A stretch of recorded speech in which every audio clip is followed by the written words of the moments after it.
సింహాచలం చందనోత్సవ టికెట్ల జారీలో నెలకొన్న గందరగోళం భక్తులను నిరాశకు గురిచేసింది. 3 రోజులుగా టికెట్ల కోసం భక్తులు పడిన ఇక్కట్లు అన్నీ ఇన్ని కావు. కూటమి ఎమ్మెల్యేల తీరుపై అధికారులు అసహనాన్ని వ్యక్తం చేస్తున్నారు. ప్రోటోకాల్ టికెట్ల వ్యవహారంలో కూటమి నేతలు సాక్షాత్తు జిల్లా కలెక్టర్ను బ్లాక్మెయిల్ చేయడం మరింత దుమారానికి దారితీసింది. ఈ పరిణామాల నడుమ ఉత్సవం ఎలా జరుగుతోందోననే ఆందోళన సర్వత్రా నెలకొంది. విశాఖలోని సింహాచలం అప్పన్న చందనోత్సవానికి భక్తులు పెద్ద ఎత్తున తరలివస్తారు. ఈ ఏడాది కూడా భక్తుల సంఖ్య పెరిగే అవకాశం ఉందని అధికారులు భావిస్తున్నారు. అయితే ఏర్పాట్ల విషయంలో భక్తులను అనేక అనుమానాలు వెంటాడుతూ ఉన్నాయి. గత ఏడాది క్యూలైన్ పక్కనే ఉన్న గోడ కూలిపోయి 7 భక్తులు మరణించిన ఘటన ఇంకా అందరి కళ్ల ముందు కదలాడుతూనే ఉంది. ఈ ఏడాది ఏర్పాట్లు ఎలా ఉంటాయో అనే ఆందోళన అందరిలోనూ కనిపిస్తోంది. అర్ధరాత్రి నుంచే భక్తుల రాక మొదలవుతుంది. సోమవారం సాయంత్రం వరకు సింహాద్రి అప్పన్న నిజరూప దర్శనం భక్తులకు కలగనుంది. సాయంత్రం 6 గంటల నుంచి భక్తుల రాకను నిలిపివేస్తారు. అప్పటి వరకు క్యూ లైన్లో ఉన్న భక్తులకు 11 గంటల వరకు దర్శనం కల్పిస్తారు. అనంతరం అభిషేకాలు, ప్రత్యేక పూజలు నిర్వహించనున్నారు. ఒక్కో టైం స్లాట్లో ఒక్కో విధంగా దర్శనాలు జరగనున్నాయి. సింహాచలం చందనోత్సవం టికెట్లపై గందరగోళం కొనసాగుతుంది. ఎమ్మెల్యేలకు ప్రోటోకాల్ కేటాయింపులపై రచ్చ రాజుకుంది. ఒక్కో ఎమ్మెల్యేకి అడిగినన్ని టికెట్లు ఇవ్వాలి అని కూటమి నేతలు కలెక్టర్ను డిమాండ్ చేశారు.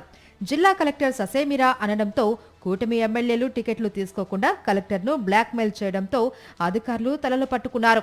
ఈ ఏడాది సింహాచలం చందనోత్సవంలో ఎలాంటి ఇబ్బందులు తలెత్తకుండా జాగ్రత్తలు తీసుకుంటామని ప్రభుత్వం మాటలు చెబుతున్నా క్షేత్రస్థాయిలో అలాంటి పరిస్థితి కనిపించడం లేదు.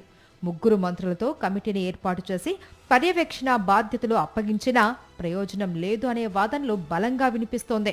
నిజరూప దర్శన టికెట్లు 70% ఆన్లైన్ విధానంలో విక్రయిస్తాము అని చెప్పగా బ్యాంకుల దగ్గర భక్తులు పడిగాపులు పడవలసి వచ్చింది.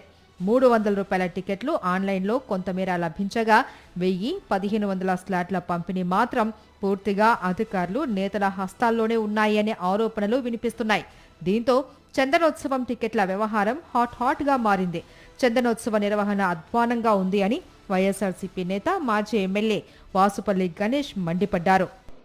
ఇష్యూ జరిగింది లాస్ట్ ఇయర్ చందనోత్సవంలో 7 చనిపోతే బాడీస్కి అయితే పోస్ట్ మార్టం చేశారు, కానీ వీళ్ళు బుర్రలకు పోస్ట్ మార్టం చేయాలి కదా, డిపార్ట్మెంట్ అంతా కూర్చోవాలి కదా. అసలు ఏం జరిగింది? ఎప్పుడు చందనోత్సవం వస్తూ ఉంటుంది, ఎప్పుడు గిరి ప్రదక్షిణ వస్తూ ఉంటుంది, లక్షలాది భక్తులు వస్తూ ఉంటారు. మనం అన్ఆర్గనైజ్డ్ టెంపుల్ కదా, ఆర్గనైజ్డ్గా ఎలా చేయగలుగుతాము? ఏమి ఇబ్బందులు లేకుండా ఎలా చేయగలుగుతాము? మీకు ఇంతమంది వస్తూ ఉన్నారంటే ఒకే రోడ్డు, వెళ్ళే రోడ్ ఒకటే, వచ్చే రోడ్ ఒకటే. 2 రోడ్లు వేసుకోవచ్చు కదా, వెళ్ళే రోడ్డు వేరే, వచ్చే రోడ్డు వేరే. అది చేయలేదు ఇంతవరకు. చందనోత్సవానికి 1500, 1000, 300 రూపాయల టికెట్ల విక్రయాలు ఆన్లైన్, ఆఫ్లైన్ ద్వారా జరిగినప్పటికీ వాటి లెక్కల్లో మాత్రం స్పష్టత లేదు. ఉచిత దర్శనానికి వచ్చే భక్తుల సంఖ్య ఈ ఏడాది మరింత పెరిగే అవకాశం ఉంది. సర్వదర్శనం కోసం వెళ్లే భక్తులకు కల్పించవలసిన సౌకర్యాలపైన సర్వత్రా ఆందోళన వ్యక్తమవుతోంది.